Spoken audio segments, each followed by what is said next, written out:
Saudações! Eu tentarei fazer uma abordagem sem me delongar demais, mas é um verdadeiro desafio abordar esse assunto sem que isso passe de um tempo, né? Então, dentro dos tópicos propostos, nós temos aí a pergunta, né, sobre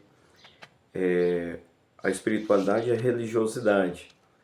E há uma afirmação que a igreja diferencia espiritualidade de religiosidade. Então, hoje, na verdade, o mundo moderno diferencia. Para a igreja, são duas realidades tão próximas que são difíceis de diferenciar, porque uma alimenta a outra, uma está em relação com a outra. Até porque a oração é a fonte que alimenta a espiritualidade. E para a Igreja Católica, a forma mais elevada de oração é a oração comunitária. E a oração comunitária, por excelência, é a Santa Missa. A Santa Missa, a pessoa vai estar participando de uma forma de religiosidade, porque está dentro da religião católica.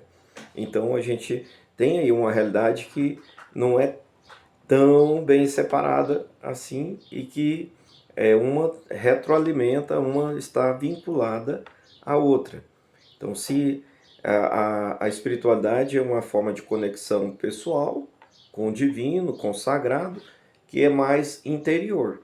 Mas para que essa realidade interior se promova, a igreja entende que existem alguns gestos exteriores que são necessários. E aí é a prática da fé. E a religiosidade católica, a pertença, a participação aos sacramentos da Igreja Católica, vai ser essa prática exterior que vai alimentar a intimidade interior com Deus. Então nós temos aí que, de algum modo, né, a espiritualidade se aprofunda com a prática religiosa. Essa intimidade com Deus se dá mais profundamente dessa forma. E então a religião católica praticada conduz a uma espiritualidade mais profunda e ao mesmo tempo a espiritualidade é próprio da religião católica, né? Então uma realidade está ligada à outra. E nós temos também sempre essa realidade que a espiritualidade é essa transcendência que nos faz ir além das realidades materiais. Mas a gente precisa de formas que promovam, que gerem essa transcendência, para que a gente saia de fato da imanência, né, que é aquilo material, para a gente atingir aquilo que é mais espiritual, que é o transcendente, que é esse encontro com Deus, que vai dar sentido, vai dar direção, vai dar ali forças, inclusive nos momentos difíceis. Como a igreja, como a espiritualidade pode ser vivida por pessoas que não têm religião e como a igreja enxerga isso, né?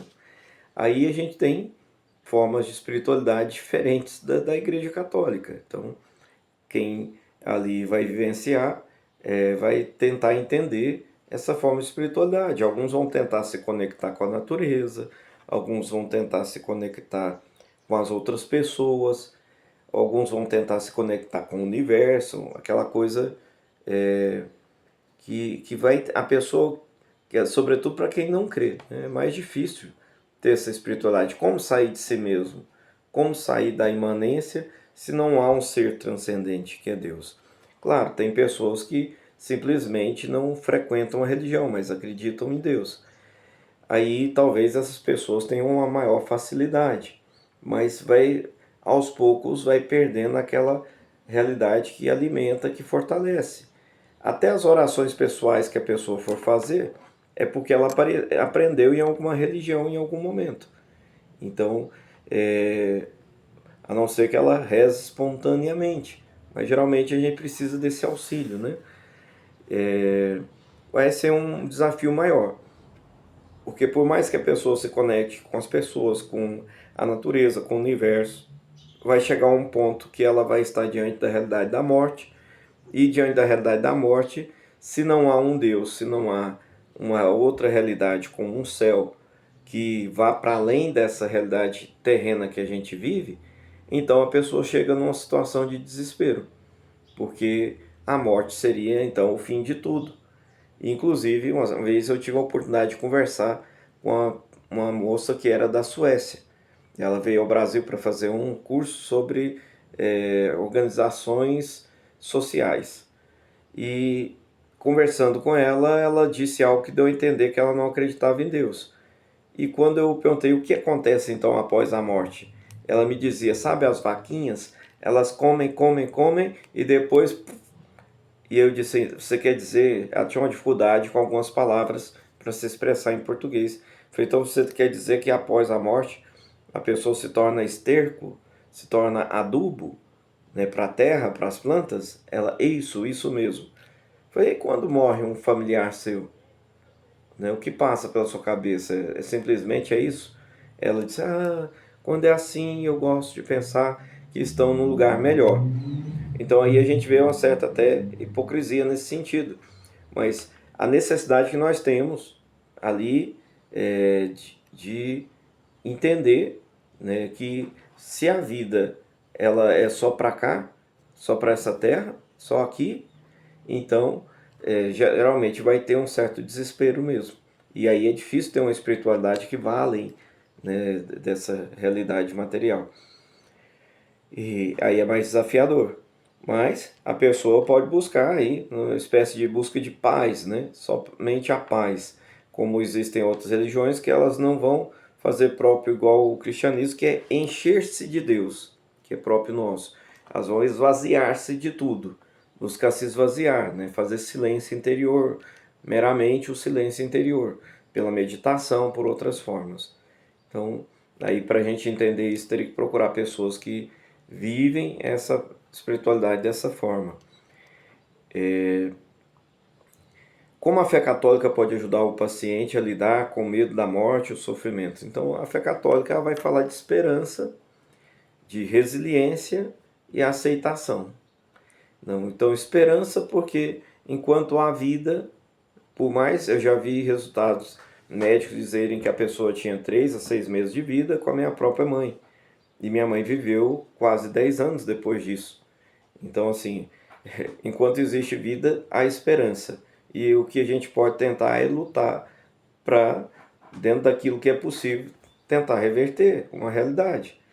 E existe muito erro, né, de diagnose.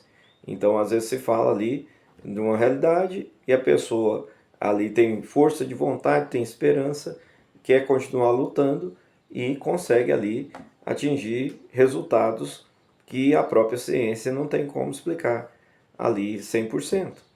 Então a gente tem que buscar esperança, resiliência, porque é um momento difícil, é sofrido, é doloroso, mas ao mesmo tempo, em alguns casos, quando não há mais o que fazer, a espiritualidade vai nos ajudar numa situação de aceitação. Né? Aqui pergunta, né, qual a importância da oração, da Eucaristia e da unção dos enfermos nesse momento. Então, para nós católicos, se a pessoa está em risco de fato de morte, a unção dos enfermos é uma situação mesmo de vida e morte.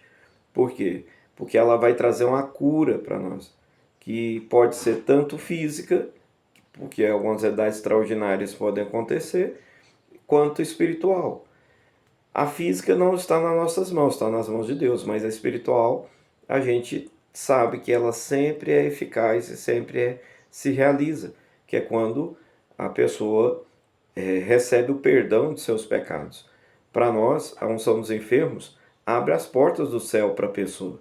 Então, tudo aquilo que a pessoa tinha ali de pecados, que a levariam possivelmente para o inferno, já não a levarão mais, podem levá-la. Agora ela, perdoada, vai para o céu. E no risco de morte, a gente pode dar um outro rito, que é o de indulgência plenária. Então, uma vez que a pessoa é perdoada, ela tem responsabilidade sobre as penas temporais dos erros e pecados que ela cometeu em vida. Então, se a pessoa recebe a indulgência plenária, ela recebe o perdão de todas, a remissão de todas essas penas temporais. Então, ela não somente não vai mais para o inferno, como agora ela vai diretamente para o céu, porque ela não passará mais pelo purgatório, que seria o lugar onde ela se remiria dessas penas temporais, porque Deus quer a misericórdia, né, e a salvação de todos os pecadores, que somos nós, todos nós somos pecadores. Então aí é onde a gente luta muitas vezes para poder ter acesso ao paciente, para poder dar esse perdão. E ao mesmo tempo também na oração, na Eucaristia, a unção dos enfermos, a pessoa vai ter forças. Ela vai buscar forças em Deus. Ela vai encontrar essas realidades anteriores que nós dissemos: esperança, resiliência, aceitação. Quando o paciente sente revolta com Deus, a igreja orienta que a gente tenha paciência com o paciente, né? Que a gente respeite o tempo da pessoa. E, como a gente sabe, a psicologia diz que existe, primeiro, a negação, a revolta, a apatia, a aceitação. Então, às vezes, a pessoa está nesse segundo ponto, que é a revolta. A revolta com Deus, revolta com o médico, revolta com a família, revolta consigo mesmo. Então, a gente tem que esperar que a pessoa parta, né, da negação, revolta, apatia, até que ela chegue à aceitação.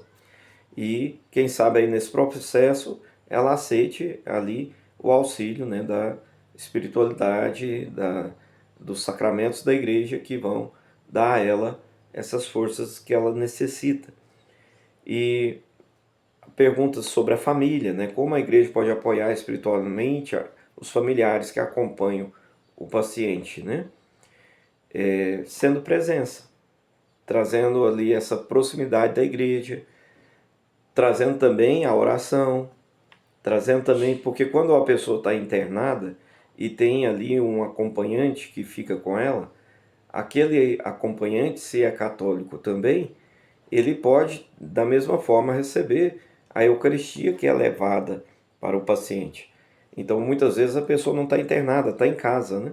E em casa tem alguém que cuida dela em casa. E aí, às vezes, essa pessoa não tem como vir à igreja, se deslocar à igreja para participar, né, das missas. Então, a igreja e o próprio doente também não tem como vir à igreja, talvez naquela situação que ele se encontra. Então, quando a pessoa está saudável, ela deve ir à igreja.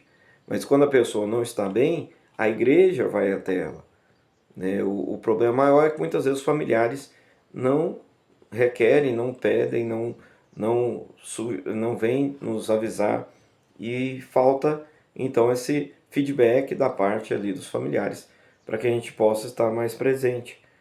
Então, o luto antecipatório, ele é uma forma da pessoa ir se preparando para aquilo que possivelmente venha a acontecer, né? Que ela vai vivenciar dentro de um breve tempo. Mas eu acho que quando a pessoa antecipa, ela pode perder a oportunidade de viver e desfrutar daquilo que ela tem ainda, que é o próprio familiar ali do lado. Então, e às vezes de viver momentos mais leves, porque eu já vi pessoas que estão em estado terminal viver de uma forma leve e desfrutar ali de encontrar as pessoas. E aí as pessoas também vão vivendo uma espécie de despedida ali, mas sendo também cada uma um ponto de esperança, um momento ali de alegria, porque a alegria faz a gente superar ali a dor momentânea naquele momento, né? A alegria do encontro com o outro, com as pessoas que a gente quer bem, faz a gente superar um pouquinho, até mesmo do sentimento da dor, esquecer um pouco, momentaneamente, a dor. A questão dos profissionais de saúde, então, muitos têm receio de impor sua fé e estão certos. A fé não deve ser imposta, né? Mas o profissional, ele pode propor, sem impor. Então, você vê ali, às vezes você mesmo vai vendo que um paciente é católico. E talvez a família não se recordou de chamar o sacerdote, de chamar o padre católico. E você sendo católico ou não sendo, mas entendendo a importância que é o sacramento católico para a pessoa católica, né, de chamar talvez um sacerdote, né, com anuência, né, a permissão daquele paciente, você gostaria? E aí de repente a pessoa vai dizer, sim, eu gostaria, porque outros não lembraram, e talvez ela no meio da dor, daquela situação, também não se recordou. E aí naquele momento ela vê a importância, a necessidade, e o paciente pode ter acesso talvez por esse gesto, que é também um gesto de atenção, cuidado e ali até de caridade para com o paciente, da parte do profissional de saúde. E aí vem uma outra pergunta, né? De que forma a igreja pode formar, orientar profissionais de saúde para lidar com a dimensão espiritual dos cuidados paliativos? Então, vai depender muito, primeira coisa, da abertura dos próprios dirigentes de hospitais, porque eu próprio, né, já fiquei barrado na portaria de hospitais e não ter acesso, porque criam ali regras como se você não marcar até as 10h30 da manhã, não pode visitar a UTI, como já tive um caso assim. Então, se a pessoa entrou às 11 horas da manhã, está em risco de morte iminente, às vezes eu não consigo, porque eu vou ter que esperar até o outro dia e rezar para aquela pessoa sobreviver até o outro dia, para eu poder dar unção dos enfermos para aquela pessoa, que para ela é uma questão de vida e morte, porque talvez ela precise do perdão para ir para o céu e não ir para o inferno. É uma realidade que é crença nossa, então eu tenho que dizer. Então, e às vezes a pessoa precisa daquele perdão. E aí o hospital me restringe o acesso porque eu tenho que esperar até as 10h30 do outro dia. Eu tenho 2 boletins de ocorrência contra hospitais e só não tenho mais porque não tive paciência. Porque abrir isso dentro da delegacia da Polícia Civil demora muito tempo, às vezes com fila, para você poder abrir um processo. Então, primeira coisa, o hospital, dirigentes do hospital têm que entender que o paciente precisa, é importante para ele, para a vivência da sua fé, para aquilo que ele acredita, que para ele é verdadeiro. E a gente fala tanto de cuidado holístico, né? O cuidado todo. Então, o cuidado todo é também cuidar dessa área da espiritualidade. E que às vezes alguns hospitais pecam. E aí não dá a possibilidade para que a gente dê o básico, né? Então, a gente formar, então a gente tem que conscientizar. A espiritualidade é importante e a pessoa crer que existe um céu, que existe um inferno e que para ela é necessário, né, o acesso àqueles sacramentos, para que ela possa atingir ali a graça, inclusive do céu. Aqui não é questão de amedrontar, aqui é uma questão de crença. Mas é importante talvez a gente formar capelanias dentro dos hospitais, em que não somente o padre, mas ali os auxiliares vão nos ajudar a levar a Eucaristia, a fazer momentos de oração e que a gente possa depois a pessoa dizer, olha padre, tem tal paciente que quer receber os sacramentos, né? Aí eles vão propor também. E quem sabe a gente ter ali enfermeiros que sejam também ministros da Eucaristia, que podiam estar nos auxiliando nesse sentido. E, ao mesmo tempo, o básico, né? Fazer esse processo de contato, né? De informação, para que a gente possa dar acesso aos sacramentos para os pacientes. O sentido da vida e da morte, né? Nós falamos um pouco aqui. Né? O artigo mostra que a espiritualidade ajuda o paciente a encontrar o sentido no sofrimento. Como a fé católica interpreta o sofrimento diante da morte. Então a gente entende que o sofrimento é também uma via de santificação e purificação. O Papa João Paulo II escreveu um documento, Salvifici Doloris, né? O sofrimento como via de salvação, a tradução é exata. Então, Salvifici Doloris. Então, o sofrimento como via de salvação. Então, o sofrimento é também uma forma de santificação, de purificação. E da gente poder ali rever, refletir sobre alguns erros ao longo da vida, porque ele nos põe ali diante de uma situação de reflexão. E então ali é uma forma que a gente pode encontrar inclusive sentido, esperança, força, arrependimento, mudança, transformação. Então o sofrimento ali, sobretudo esse iminente do risco da morte. Como apresentar a esperança na vida eterna de forma que console o paciente sem parecer uma imposição religiosa? Então, não vejo como uma imposição religiosa, vejo mais como trazer um ânimo para a pessoa de que após esse momento de dor, após essa cruz que ela está carregando, após esse peso, nós podemos ali acessar um lugar de paz, um lugar de amor, um lugar em que não é o fim, tudo aquilo que ela experienciou, tudo aquilo que ela vivenciou, mas uma nova etapa da vida da pessoa. Então, falar do céu, falar de salvação, não vejo como imposição, não. Agora, é uma forma de criar na pessoa uma esperança além da vida, além dessa vida terrena. Então, uma esperança, não talvez ali nesse sentido, não é uma esperança de recuperação, mas uma esperança de que a vida continua. E papel, né, da espiritualidade cristã no cuidado paliativo, né? Então, eu acho que eu repeti algumas vezes algumas palavras, né? É trazer esperança mesmo. Esperança, talvez ali de uma recuperação, porque eu sou prova viva de que eu já vi isso muitas vezes. Caso de desenganado a pessoa e a pessoa se recuperar. Minha mãe, eu recebi o diagnóstico. Sua mãe tem 3 a 6 meses de vida e diante de um câncer. E minha mãe viveu quase 10 anos, 9 anos e meio. Então, eu acho que esperança sobretudo. Tanto ali, às vezes, numa situação, uma possibilidade de recuperação, aí eu falo possibilidade. Quanto também a esperança que vai além, como dizia agora há pouco, a esperança que adentra na eternidade, que adentra na realidade do céu.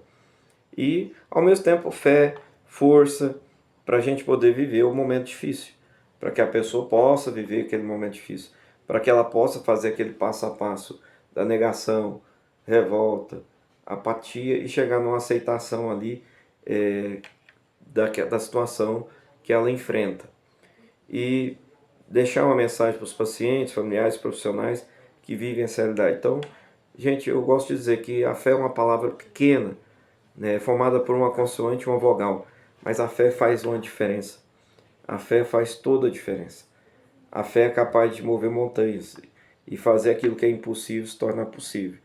E dentro daquilo que não é possível, ela abre também ali esse contato maior com o transcendente que é Deus. Esse mundo ele não é eterno e a gente aqui não é eterno. Talvez uns vivam 100 e poucos anos, mas todos nós temos certeza que a morte um dia vai chegar para nós. Então a fé faz a diferença. A vivência da espiritualidade faz a diferença. A prática da religiosidade que aprofunda a nossa espiritualidade faz a diferença.